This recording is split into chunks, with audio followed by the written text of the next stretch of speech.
Coming up on The Potter's Touch. Everything that God ever blessed me with, I just stumbled into it. I happened to be at the right place at the right time. Happened to meet the right person at the right time. Didn't even know who the person was. But God has a way of just tripping you into stuff. She said, I happened.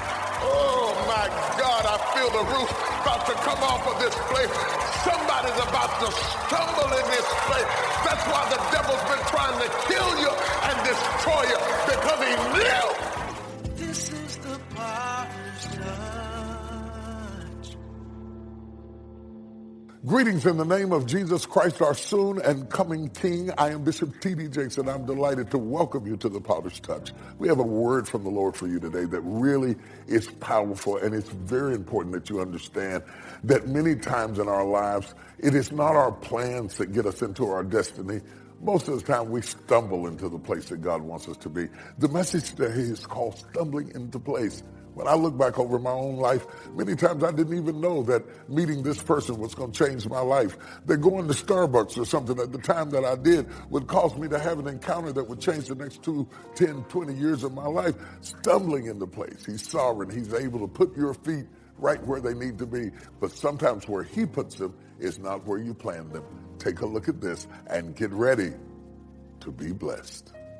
Ruth knew in a very generic, open sense that she wanted to go somewhere, but she didn't know how to get there. She is a foreigner. She's from Moab. She's not used to the area, but she says to Naomi, go, and that she wants to go, and Naomi says to her, go. Look at this young girl who goes out there and starts gleaning. She doesn't know where she is. She doesn't know what she's doing. She's in the vicinity of the place, but she is not in the place. It's something about getting close to the place. You're not even there yet, but you innately sense in the depth of your spirit that something is about to happen. You're in the vicinity of the place. You know with broad strokes that you're getting nearer to it. I can't even tell you how you know. You just know that you know. You can't even explain that you know. You just sense it in your spirit. You realize it in your mind. I'm getting close. That's why the devil has a terrible time discouraging you. He has a terrible time discouraging you because you have this innate sensitivity that you're getting close, and you don't even know how you know you're close. You just know that you're close, and every time you're ready to give up, you say, no, I can't give up because I'm getting close to the place. Some of you have gone through mishaps and setbacks that have broken your heart, and people didn't understand why it broke your heart. It broke your heart because you knew you were close, and you said, I can't go through a setback right now because I am so close to a breakthrough that to set me back now would break my heart. I don't mind being set back if I wasn't so close, but when I get in the vicinity of the place that I've waited all of my life to get, don't mess with me now. If you're going to act a fool while I'm still in Moab. But once I'm about to get in the field of my destiny and eat the field of my dreams and harvest the hope of my life,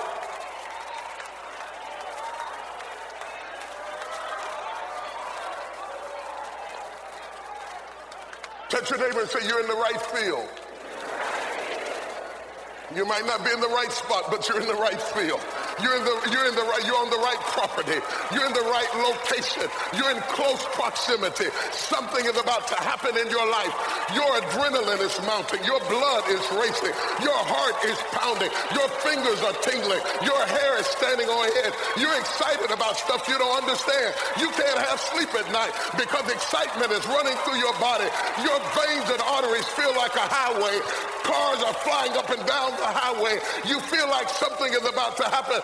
Thoughts are swirling around in your head because for once in your life, after years of being oppressed, repressed, and depressed, you know that you're getting close to the place that God has promised you.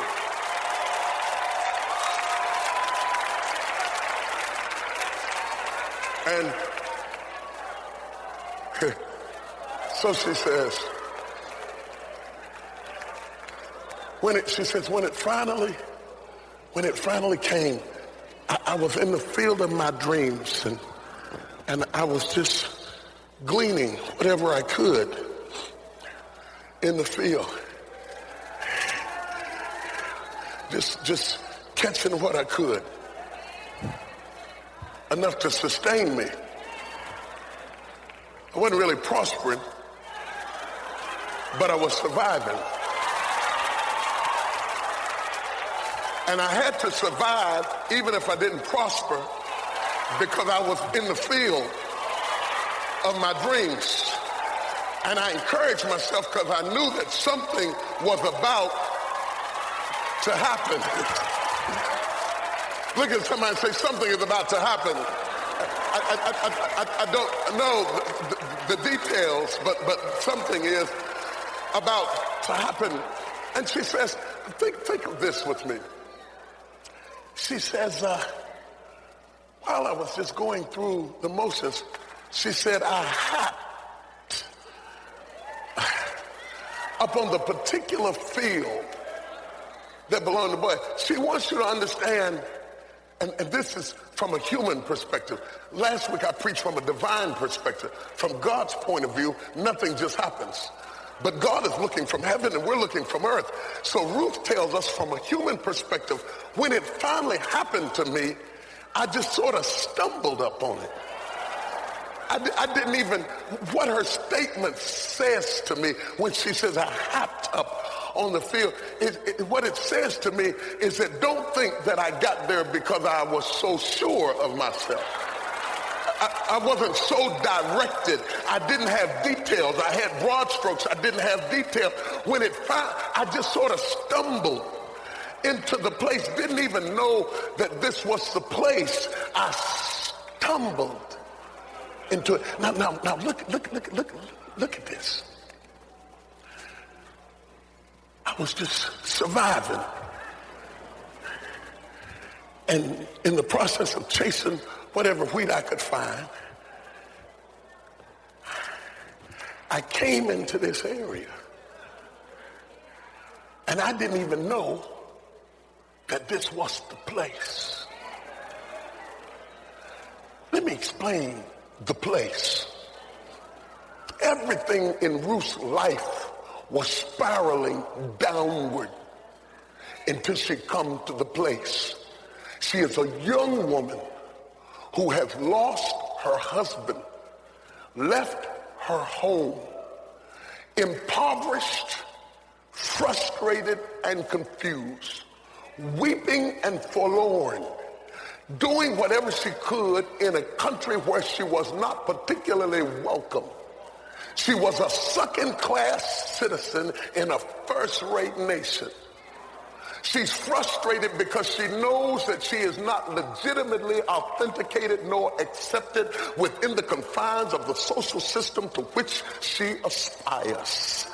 She is in a critical dilemma because she is there, but she is not really a part of them. And so she's in a survival mode, making the best of a bad situation. Her faith is on trial because the question is not, can God bless?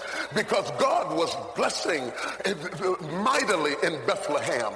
But the question was, can God bless a woman who's been through hell? Can God bless a second-class citizen? Can God bless somebody when the odds are stacked against them? Can God take a jobless person who's doing day work and take them from the background to the forefront? Can God take somebody who's cleaning the office and they end up owning the office?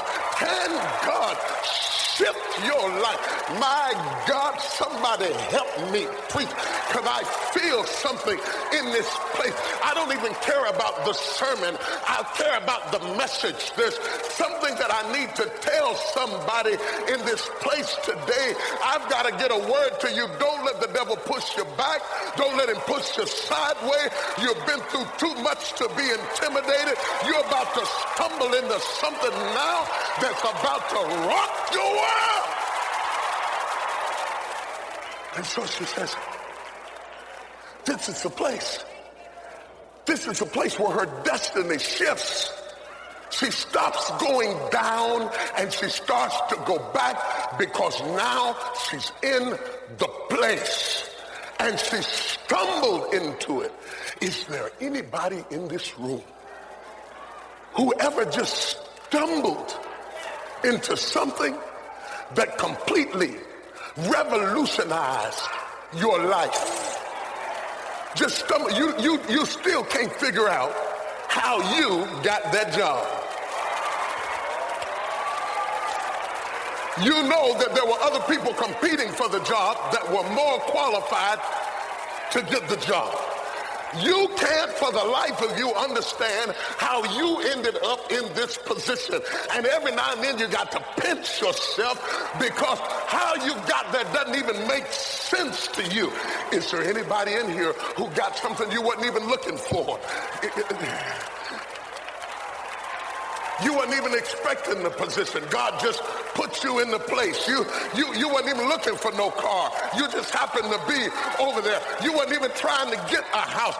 God just put it in your path, and all of a sudden you end up in a situation, my Lord, I don't even know how. If you'd have told me 5 years ago that I'd have been doing what I'm doing right now, I'd have told you no way in the world, but I stumbled. Oh, y'all don't hear. That's why the steps of a good man are ordered by the Lord, because every now and then God will let you stumble up on something. Touch your neighbor and say, don't get jealous. I just stumbled. Don't hate me. I just stumbled. Don't roll your eyes at me. I just stumbled. Don't try to hinder me. I know you don't. I know you don't understand how I got here, and you don't think I deserve it, and I don't think I deserve it. I can't even explain how it happened. I just stumbled. See, oh God. See, if you're gonna follow my leadership, you got to understand my mantle. Everything that God ever blessed me with, I just stumbled into it. I happened to be at the right place at the right time. Happened to meet the right person at the right time. Didn't even know who the person was, but God has a way of just tripping you in the stuff. She said, I happened. Oh my God, I feel the roof about to come off of this place. Somebody's about to stumble in this place. That's why the devil's been trying to kill you and destroy you, because he knew. Still to come on the Potter's Touch. My word to you is come on out of that corner. This is your hour. This is the moment of your destiny. Do you hear me? For the people who are the least likely, we're going to do the Almighty. Not because everybody was on our side, but because God was on our side. And if God is for you, he's more than the world against you. Smack somebody, say, come out of that corner. We all enjoy sharing food with family and friends. But how about those individuals all over the world who haven't seen a meal, let alone a slice of bread, in over 3 days? Here's a shocker. According to the World Food Program, poor nutrition annually causes 45% of deaths in children under 5. That's 3.1 million kids a year. Plus, it's estimated that 795 million people in the world don't have enough food to lead a healthy and active life. That's 1 out of every 9 people on the planet. MegaCare is doing its part in helping to provide a solution to world hunger. MegaCare has given food to over 10,000 Somali refugees as they entered Kenya and provided food to over 360,000 individuals affected by the earthquakes in Haiti. On top of that, MegaCare constantly distributes food to various villages all over the world and to those who are struggling with hunger locally. Even better, you too can help fight hunger with your financial donations or even the giving of your time by volunteering. You can help MegaCare enrich lives by helping provide nutritious and healthy food to people around the globe. Partner with MegaCare today. For more information on volunteering or making a donation, visit MegaCare online at www.megacaremissions.org. I want to thank our partners for helping us make a difference in the lives of hurting people. Your partnership has provided food, clothing, clean water, medicine distribution, and so much more at home and abroad. In fact, Through MegaCare, we are establishing medical camps and health clinics to increase the rate of survival while giving hope and healing to a hurting community. If you are not a partner, I encourage you to become one today. Yesterday, I was rushing over to speak to the partners, and I was going through one of the corridors that normally is not a lot of traffic on during the day. The lights were off, there are no windows. It was quite dark, and one of my adjutants that were with me said, I'm going to run ahead and turn the lights on. Well, it was dark, and I was in a hurry. So while he was going to run down and turn the lights on, I know this building, you know. I've been all over this building. I was on this building when it wasn't a building. So I said, I know this building pretty good. And I know just about the corridor has about 24 feet. And then it has about 5 steps. And you go about 24 feet. And then it has 5 more steps. And I know that there are some steps up there, but it's dark. And I don't know exactly where they are. And I'm not willing to wait on him to turn on the light. And so I was trying to feel my way. I'm too stubborn to wait.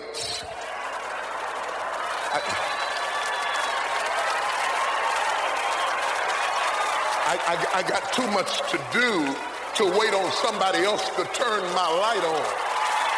So even if I got to do like this. See, some of you have been sitting back waiting on somebody to turn your light on for 20 years, but I refuse to wait on somebody to turn the light on my path. I got to go if I got to go groping, if I got to go feeling my way, if I got to go pressing my way. I didn't know exactly where the steps were, but I knew I was getting close. Have you ever just about know, you know it's out there, you don't know exactly where it is, you don't want to hurt yourself, but you got to keep moving. Tell somebody, say, I got to keep moving. I don't know the details, but I got to keep moving. I don't know how I'm going to pay for it, but I got to keep moving. I can't tell my friends from my enemies, but I got to keep moving. And if I press my way. And so I didn't want him to see me because you know how I am. I like to have myself together. But it was in the dark. He couldn't see me no way. And there was no dignified way to grope. So while the lights was out and they couldn't see what I looked like, I was all out like this. I'd have done it real dignified if I could. I'd have done it like that. But see, it was an emergency mode. And when it's an emergency mode, you don't have time to worry about dignity. You got to go ahead and get in whatever position you got to get in to get the breakthrough you got to get. You just got to do what you got to do. I come to tell somebody, you just got to do whatever you got to do. Put that pretty stuff in the closet and go ahead and get to the next place because something is about. Now the thing that's important about it, the place, is that there is a time and a season for every purpose under heaven. There is a correlation then between the time, the season, and the place. It's not just getting to the place, but it's getting to the place at the right time. See, the miracle of the story is this. She hopped up on the right place. And she got to the place at the same time that Boaz, the owner, happened to have left the city of Bethlehem, and he happened to be coming out to visit the field. And he happened to be looking in her direction of the field when she happened to stumble up in the place. Had she happened up on that place any other time, she would have lost her miracle. But because she was in the right place at the right time, time and purpose slapped their hands together. I don't know if you can catch what I'm trying to preach. Boaz looked out across the field and he said, to his staff, he said, who is that woman? Who is that damsel over in the corner? She was over in the corner of the field.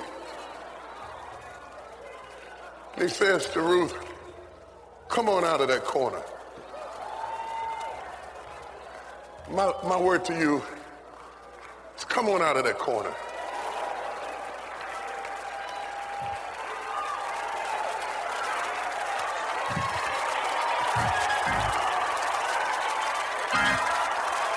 Partners, I'm beckoning for you because it's time for you to come out of that corner. This is your hour. This is the moment of your destiny. Do you hear me? For the people who are the least likely, we're going to do the Almighty. Not because everybody was on our side, but because God was on our side. And if God is for you, he's more than the world against you. Snatch somebody, say, come out of that corner. You know, when God brings you out of the corner, he'll bring you from the background to the forefront.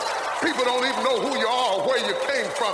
But all your life, God's been preparing you. He's been getting you ready. He's been demonstrating his word in your life. Everything you ever went through in your life is getting you ready for one shining moment.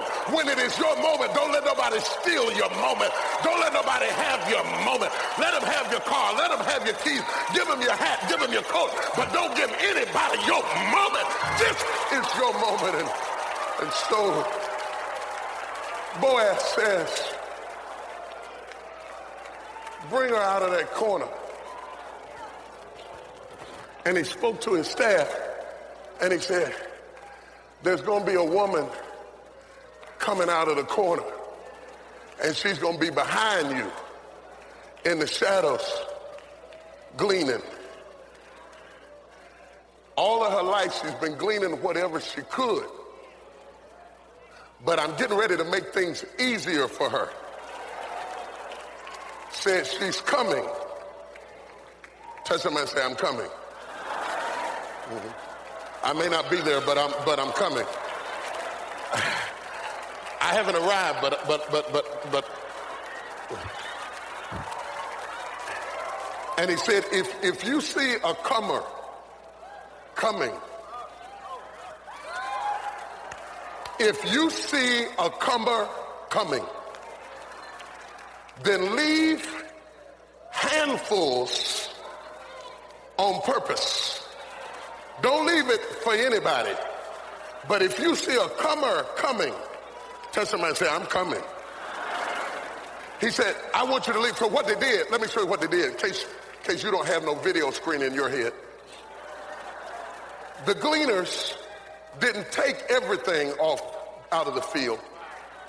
They started just dropping handfuls of wheat on purpose so that when Ruth started coming behind them, she started getting these unnatural blessings. Things that didn't even make sense had been left laying on the ground for her. Whoever I'm talking to, all of a sudden you're starting to get stuff that doesn't even make sense. And you say, I don't even know where this blessing is coming from.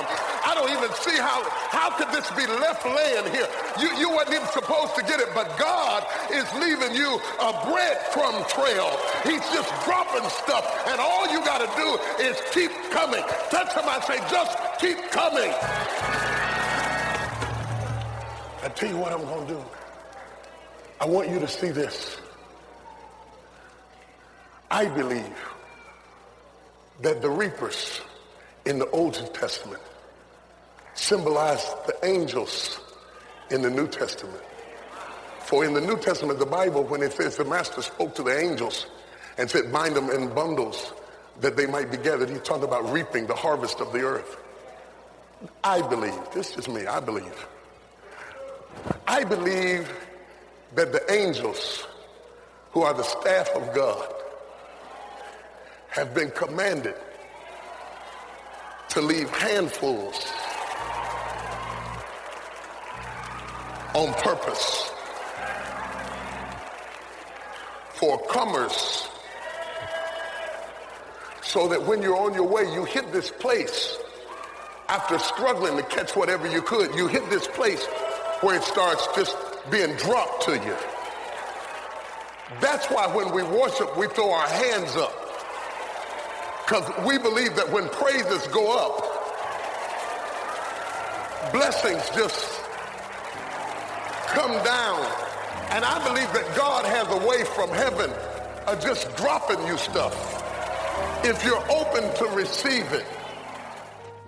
I'm out of time. I've got to stop there, but it's been a real joy to have this opportunity to share the word of the Lord with you. And I pray, God, that this may be the day that you stumble into a place that would change the entire trajectory of your entire life.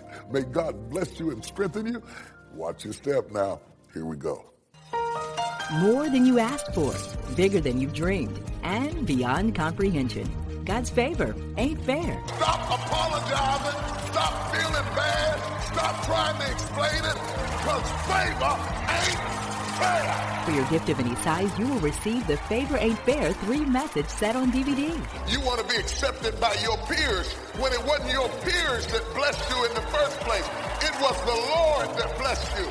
Don't forget who blessed you. And when your gift is $100 or more, you will receive the Favor Ain't Fair DVD set, your very own Season of Favor journal that includes daily uplifting scriptures, as well as T.D. Jakes Classics Volume 7, 4 blockbuster messages on CD and DVD. If you don't start believing it, you won't start receiving it. After you've been through hell and high water, God has got something better for you. God is taking you to a new level of favor today. Tell the devil I went through too much to let you steal my joy and steal my peace and steal my power. We got to stop waiting for somebody else to do it for us. And we got to realize that Jesus has already set us free. But faith without works is dead. Leave it alone. Look at your sister and say, work that thing. I need some women who are ready to get their fight back, to slip up your hands and let the Holy Ghost pray for you right now. You're raising your hands over depression. You're raising your hands over fear. Your hands are raised, your heart is raised. Now lift your voice and take the roof off of this place.